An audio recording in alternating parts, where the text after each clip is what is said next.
Welcome to my channel AgriMed Easy. This is Swati, and in today's lecture we are going to cover the topic life cycle of fungus. And in previous lecture we covered the topic reproduction in fungi. And अगर आपने वो video अभी तक नहीं देखी है then please go and watch it. The link is given in the description below. So without any delay, let's start the today's lecture. So as our topic name is the life cycle of fungus, so सबसे पहले समझते हैं that what is life cycle. यानी कि life cycle क्या होता है.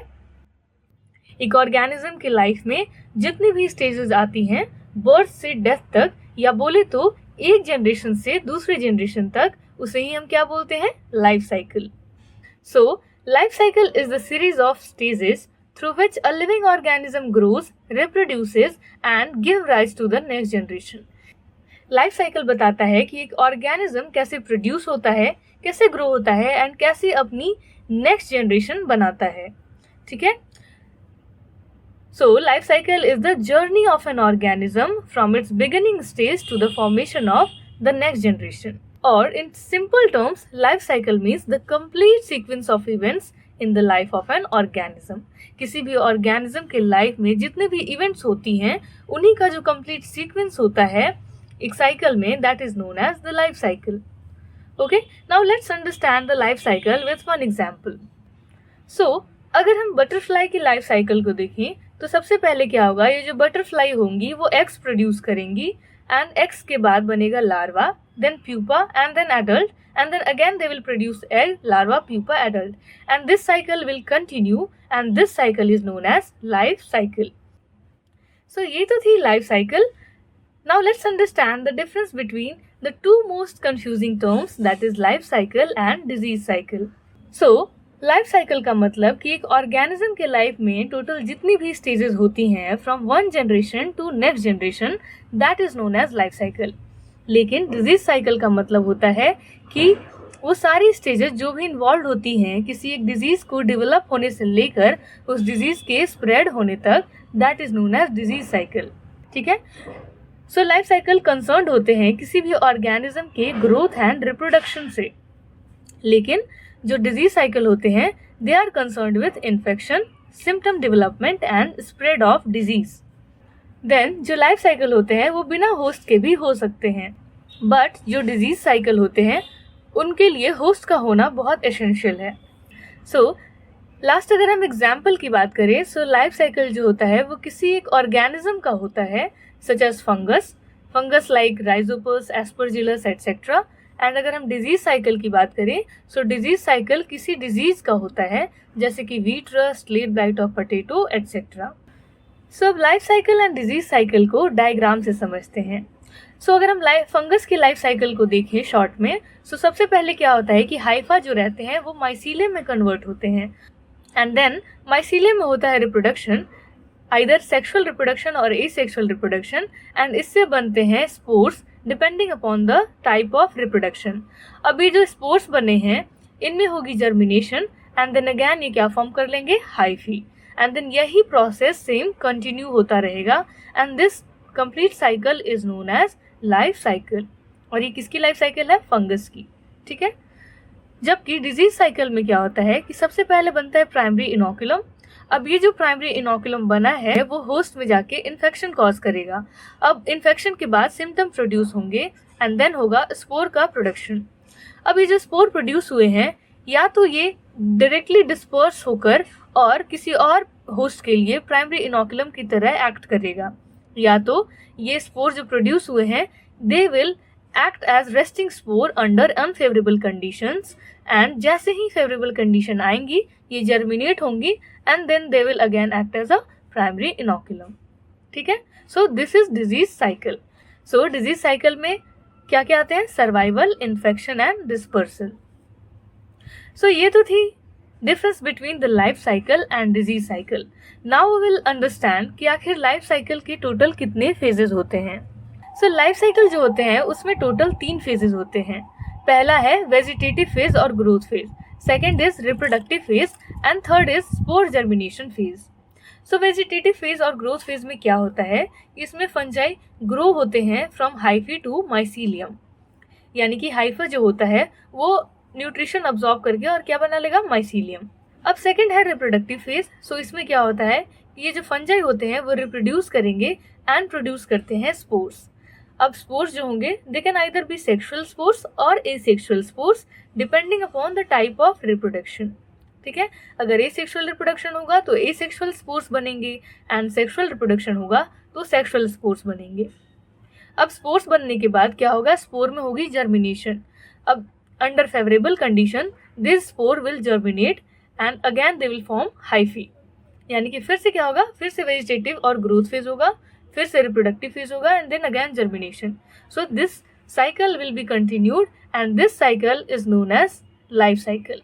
And life cycle में टोटल कितने फेजेस आ रहे हैं, 3 फेजेस। सो ये तो हमने देखा कि टोटल 3 फेज क्या क्या होते हैं लाइफ साइकिल के अंदर। अब हम एक जनरलाइज लाइफ साइकिल देखते हैं फंगस का। सो क्या होता है कि जो सोमैटिक हाइफी हैं इनके पास 2 ऑप्शन होता है, या तो ये एसेक्सुअल साइकिल कंप्लीट करेंगी या सेक्सुअल साइकिल। ठीक है, सो लेट्स सपोज कि ये जो सोमैटिक हाइफी हैं वो एसेक्सुअल साइकिल में जा रही हैं। ठीक है, सो सोमैटिक हाइफी सबसे पहले क्या प्रोड्यूस करेंगी, स्पोरोफोर एंड स्पोर प्रोड्यूस करेंगी एसेक्सुअली।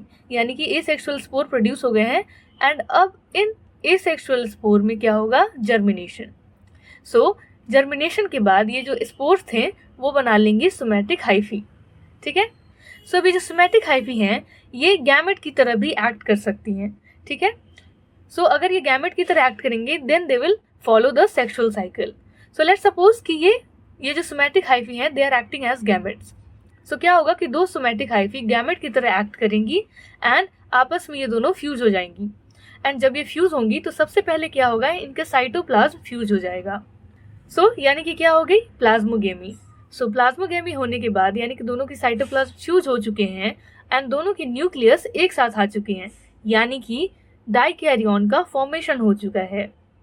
एंड वो फेज जिसमें कि डाइकैरियन फॉर्म होते हैं that phase is known as dikaryophase.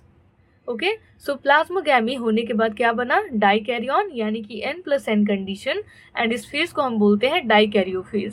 सो इस फेज में क्या होता है कि 2 न्यूक्लियस जो होते हैं डिफरेंट गैमेट्स के वो एक साथ रहते हैं लेकिन उनमें फ्यूजन नहीं होता। ठीक है, सो अब डाइकैरियोफेज में एक इम्पॉर्टेंट बात याद रखने वाली ये है कि जो डाइकैरियोफेज होते हैं ये एस्कोमाइकोटा के मेंबर्स में तो शॉर्टर ड्यूरेशन के होते हैं लेकिन बेसिडियोमाइकोटा के मेंबर्स में ये लॉन्गर ड्यूरेशन के होते हैं।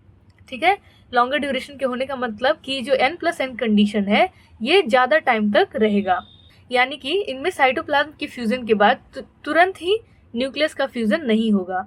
साइटोप्लाज्म फ्यूज हुआ उसके बाद N+N कंडीशन थोड़ा ज़्यादा टाइम तक रहेगा एंड उसके बाद फिर न्यूक्लियस जो होंगे वो फ्यूज होंगे एंड N+N से क्या बन जाएगा, 2N।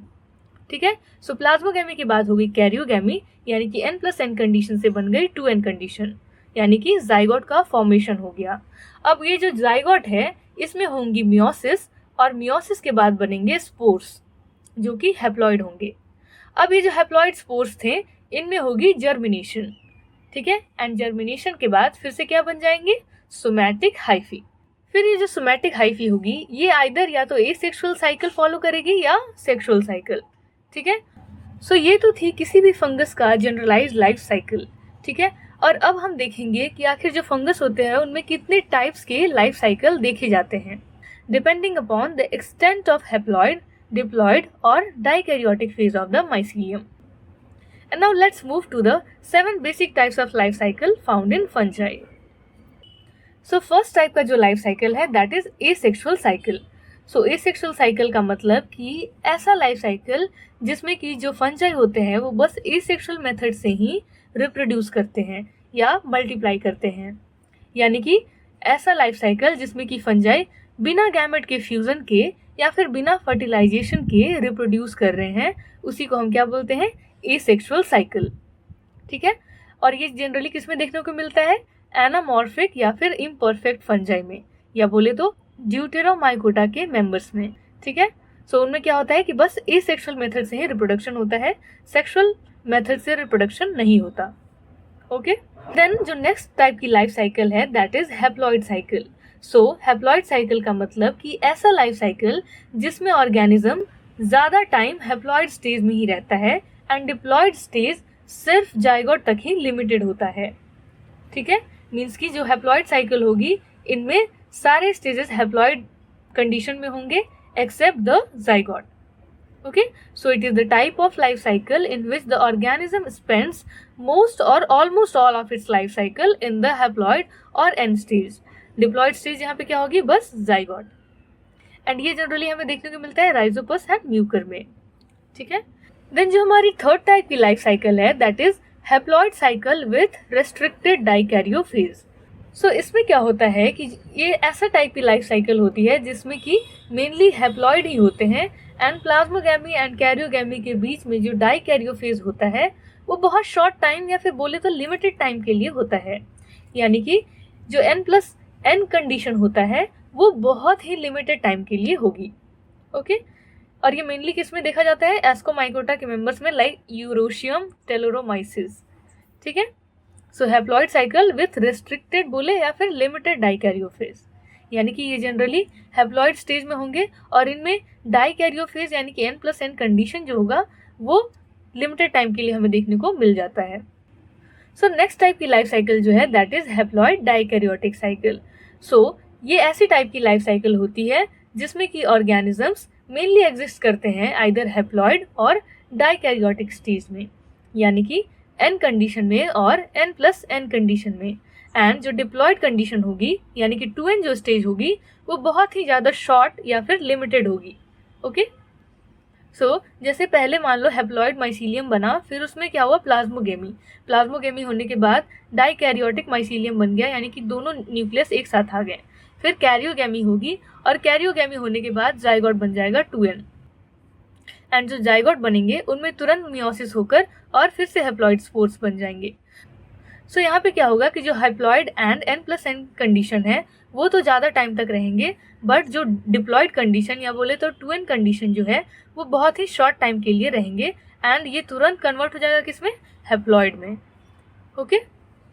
और ये मेनली किसमें देखने को मिलते हैं हमें, ओस्टिलैगोमेडिस में. देन उसके बाद जो नेक्स्ट टाइप की लाइफ साइकिल है that is dikaryotic life cycle. So dikaryotic life cycle एक ऐसी टाइप की लाइफ साइकिल होती है जिसमें कि प्लाज्मोगैमी के बाद कैरियोगैमी डिलेड हो जाता है एंड ऑर्गेनिज्म लॉन्ग टाइम तक डाइकैरियोटिक स्टेज में ही रहता है. ठीक है. सो ऐसा लाइफ साइकिल जिसमें कि ऑर्गेनिज्म अपना most of the part of life जो होता है वो डाइकैरियोटिक स्टेज में स्पेंड करता है, उसे ही हम डाइकैरियोटिक लाइफ साइकिल बोलते हैं. ठीक है. एंड ये मेनली किसमें देखने को मिलता है, बेसिडियोमाइकोटा के मेंबर्स में such as Ustilago tritici and Puccinia graminis. Then जो नेक्स्ट टाइप की लाइफ साइकिल है that is haploid diploid cycle. So haploid diploid cycle एक ऐसी टाइप की लाइफ साइकिल है जिसमें कि ऑर्गेनिजम्स की बॉडी जो होती है वो हैप्लॉइड एंड डिप्लॉयड दोनों फॉर्म में एग्जिस्ट करती हैं. ठीक है. और ये किसमें देखने को मिलता है, सैक्रोमाइसिस सेरेविसिस यानी कि ईस्ट में.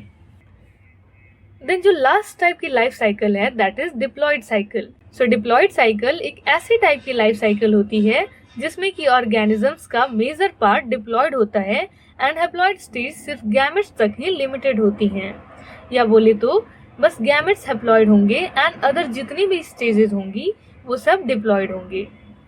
यानी कि ऐसा लाइफ साइकिल जिसमें कि ऑर्गेनिज्म अपना most of the life diploid stage में स्पेंड करता है. ठीक है. और ये किसमें देखने को मिलता है, पीथियम, फाइटोप्थोरा एंड एल्ब्यूओ में. ओके. सो होप कि आपको आज के लेक्चर अच्छे से समझ आई है. And if you like this video, then please do like, share and subscribe my channel. And if you have any queries regarding this lecture, then do write in the comment section. And keep learning with AgriMed Easy. Till then, bye bye and have a great day.